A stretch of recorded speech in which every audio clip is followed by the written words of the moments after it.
Ayan. Magbububong na po kami mga kaibigan. Ayan.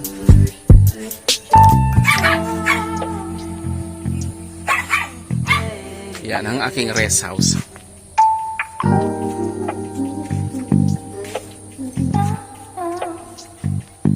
So, ito yung pintuan na gagamitin namin.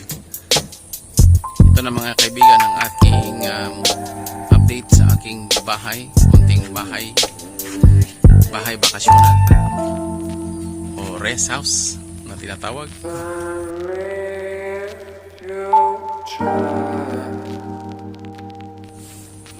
Ayan. Bukas bubungan na yan. Bahay Kubo.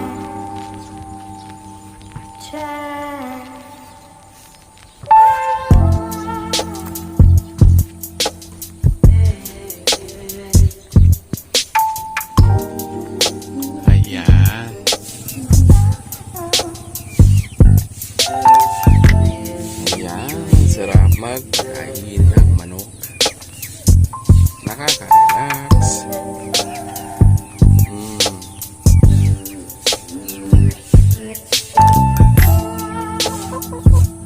Nilagyan ko siya ng mais.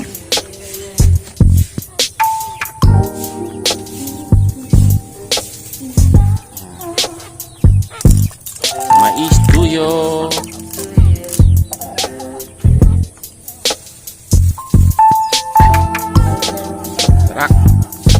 Mais, yan, mga pagkain nila.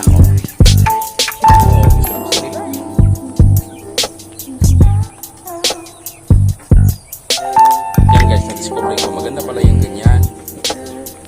So, hindi na nila tinutumba.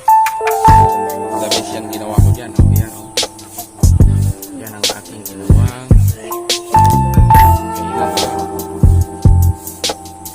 enjoy sila ngayon kumain.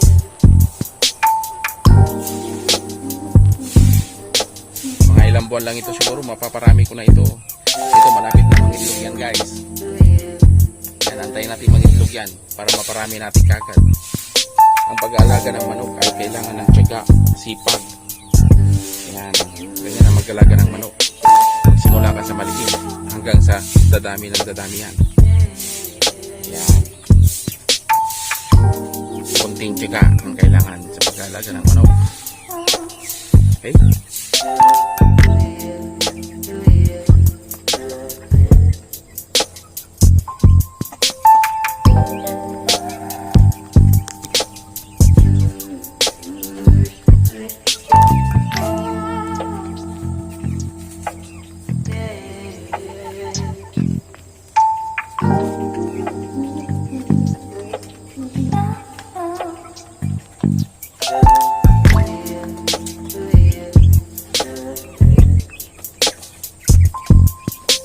Nag-enjoy silang kumain ngayon dahil ganyan na ang kanilang kainan. Simple lang.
Quality.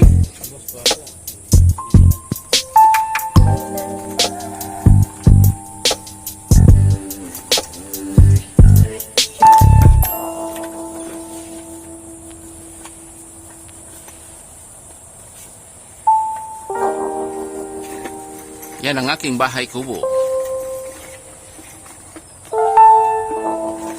Lalagyan na namin ng yero.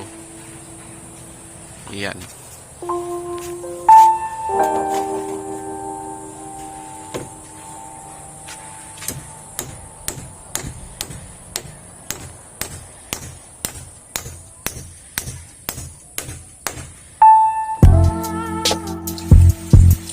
Yan mga kaibigan. Panay ang una. Pero naikabit na natin tong dalawang yero. Yan yung aming nagagawa. Yan mga kaibigan. Simpleng bahay kubo. Yan. Yan yung naipako namin. So, sana maging okay na yung ulan para ibanat na naman namin yung isang yero dito.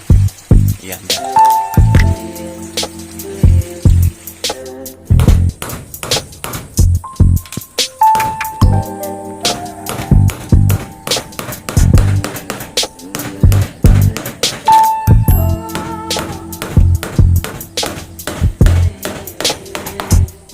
Okay.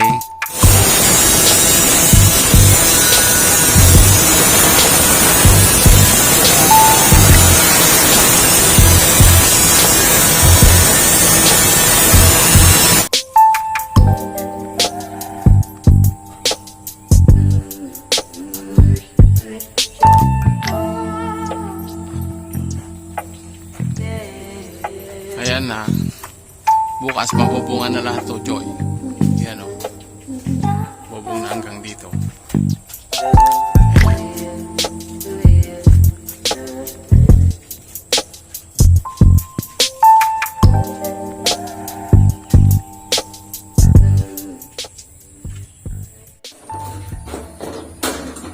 Ayan. Kailangan natin mag-cut ng yero, guys. Para sakto doon sa kanyang sukat.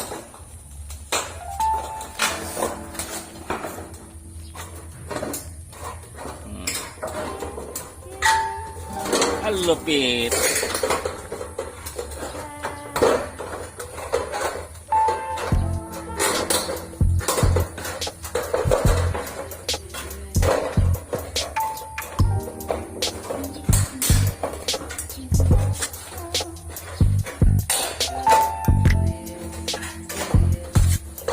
Yan ang karpentero talaga.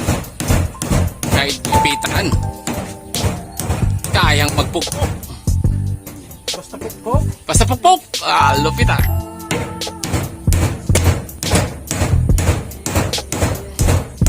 Oh. Ito mga kaibigan. So natapos na rin naming bubungan ang aming bahay kubo. So yan.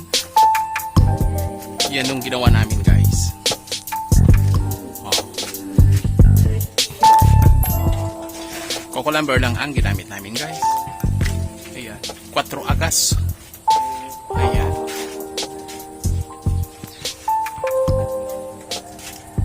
So kung makikita natin, napalibutan na siya ng yero dito sa kanyang mga gilid. Ayan, guys.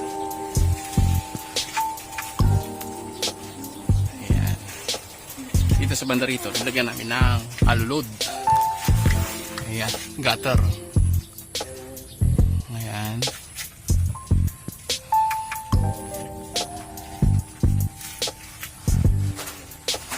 Yan, bukas matatapos na yan. Tapos didingdingan na namin ang aking bahay kubo. Sa yan yung aking sala. Okay. Ay, malaki din pala, bro, no?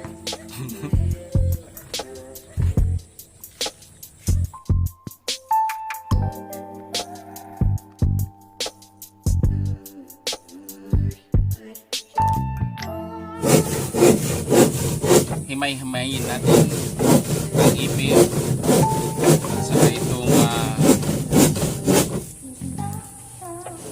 longgay. At ihalo natin dyan sa kain ng manok.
Yan, halo-haloin na natin yung mga kasama, mga kaibigan.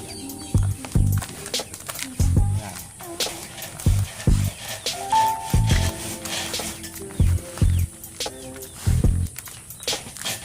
Ayan siya. Siyempre, para makain ng manok, talakay na ito.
Na kumain ng organic na pagkain, malunggay na hinalo sa darak.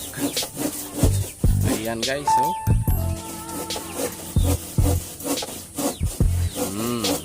Enjoy lang sa pagkain.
Dito muna kaya patas.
tayo guys. Yan ating nagawa. So, nabubungan na. At the same time, nilagyan na rin namin ng dingding yan. So, makikita ninyo. Ayan. At dito sa banda rito, ay nadidigan na rin yan. Kaya naging bahay kubo na. Ayan.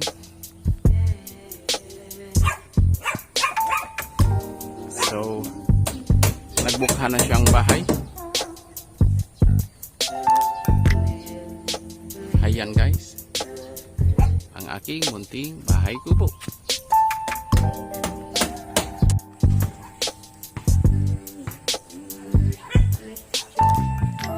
Ayan, unti-unting natatapos. Yan ang aming natapos ngayon. Oh. Ayan ang aking bahay kubo.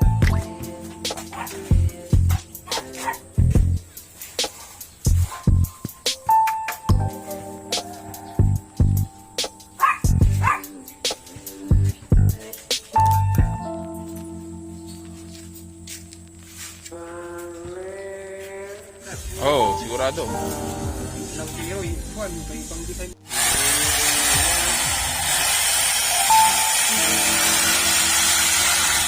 Yan yung mga kailangan dyan, ano? Sorry, mga Ilang watts ito? 220. 220 Ay, watts. 2,200. Okay, patingin. 2,200. Okay.